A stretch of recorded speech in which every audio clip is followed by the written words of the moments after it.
there's no better place than to be here in Coventry on my birthday night. My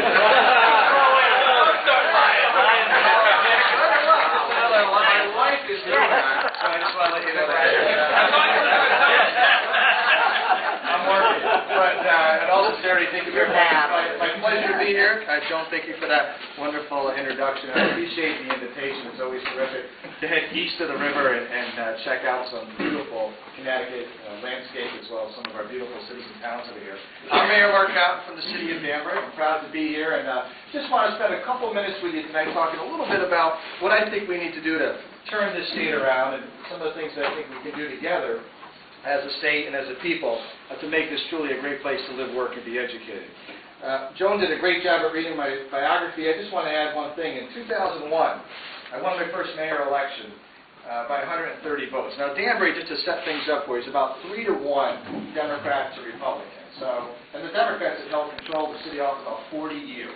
Okay, I mean, we couldn't get a dog catcher or like that. Not that if you're a dog catcher, that's cool, but we just couldn't. We were struck. So it was very difficult for us. And when I took office, I had 17. We have a 21-member city council. It's like herding cats. It's a disaster. Long story. I'll tell you later. But we had 17 Democrats and 4 Republicans. In 2003, when I got reelected, we had 17 Republicans and 4 Democrats. And every election since then, since then, we've maintained supermajorities on our local council. And I tell you that for a couple of reasons, and I'm going to loop back to that in a second. But one of the reasons I tell you that is because we got to get Republicans elected in the State House and the State Senate, right? Tony Boughton needs help up there in the Senate. We're going to get Tim Acker, like the third time. This is the shot.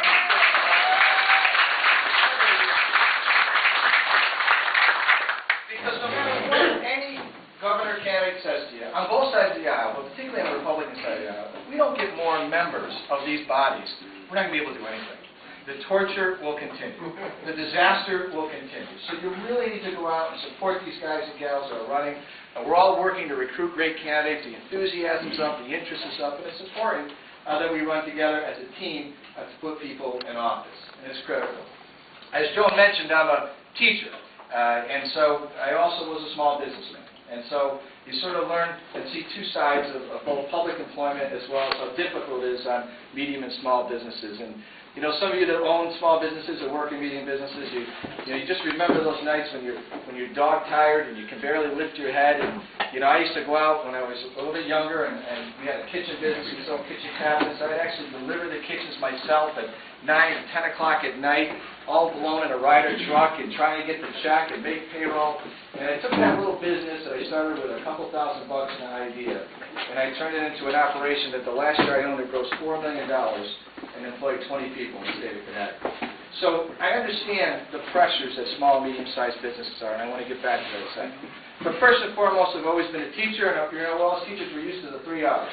Reading, writing, and arithmetic, right? Well, there's 3 R's of governing that we need to practice for our state if we're going to turn the fortunes of Connecticut around. The first one is we need to revitalize our economic development strategy. Frankly, it ain't working. Whatever we're doing, we're not doing right. We lost 93,000 jobs. That's more critical for Connecticut right now. It's supporting and maintaining the businesses that are already here. Why is it that we offer tax credits to businesses that are outside of Connecticut, but we don't take care of the very people, the small, medium-sized businessmen and women that employ the most people in the state? Why don't we look after them and what they need versus looking after what somebody else needs? Because frankly, what happens when a company comes in and takes incentives, they end up typically moving their own workforce here, and then when they're done with their 7 years or 10 years incentives, they hit the high road. But you're still here because you're the backbone of the state. So our economic development strategy has to change, and we've got to recognize what's right underneath us when we start worrying about what's happening across. We've got to redesign state government. It's too big. There are 55,000 state employees. It's bizarre that the biggest employer in the state of Connecticut is the state of Connecticut. Right? In fact, over the last roughly 10 or 15 years, our population stayed relatively flat, and yet our workforce has grown by 8,000 or 9,000 workers. I'm not suggesting they're not nice people. I know they are, but you got to kind of ask them, what are they doing out there? What's going on? I'd like to kind of find that out. So how do you make government smaller? You got to do what we did in Danbury. You got to condense and collapse departments. You got to reduce redundancies. You got to make sure that you're not duplicating efforts. You got to take our social services and push them out to nonprofits out in the community that can do it cheaper, more efficiently, and faster than we ever can, and certainly can deliver better services. And by the way, they'd be excited to do that.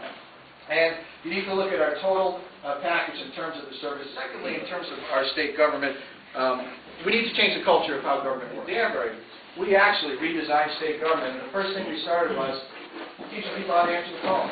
When you call the city of Danbury, we don't have people to pick up the phone and go, "Yeah, Danbury, what's up? I'm busy." And, "Hello, what do you want?" No, everybody has a script right next to the phone. The first thing they say to you is, "Thank you.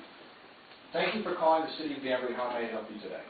And I actually drive around town at 2 o'clock and dial somebody's department, and I see if they're following the rules to make sure that they're actually answering the phone right away. You know why I do that? Because government is about you. It's your government. It's not my government.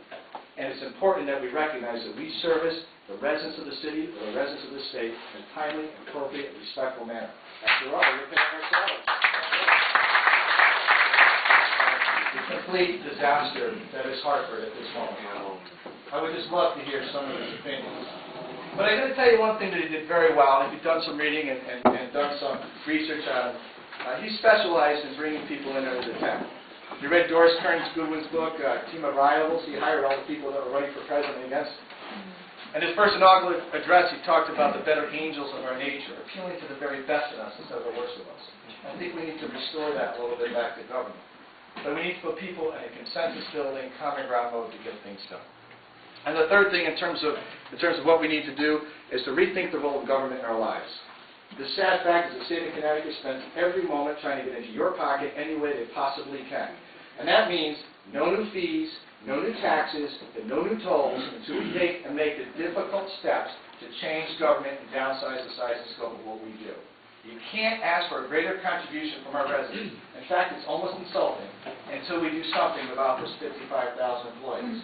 You can't ask for a greater contribution until you make the tough decisions about who's going to deliver what services, how should we deliver them, and how should we pay for them. And folks, property tax reform should be part of that discussion. It's a difficult tax for our seniors to pay, who are many times land rich and house rich, and certainly cash poor.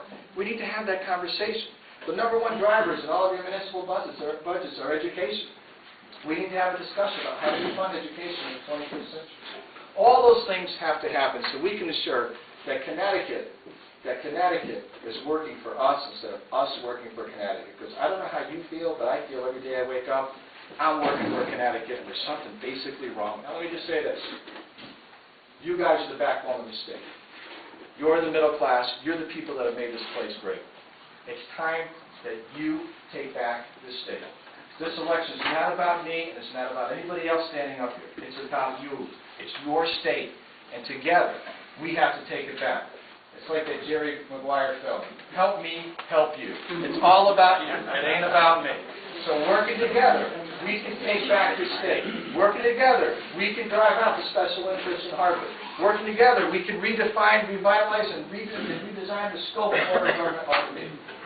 That's what we need to do together. Now, as you get on the highway and head down I-84, I want you to think a little bit. When you get between exits 1 and 8, I want you to slow down. I want you to take it, though. Let me do that. Roll down the window, take a nice breath of air, because you're in the city of Danbury.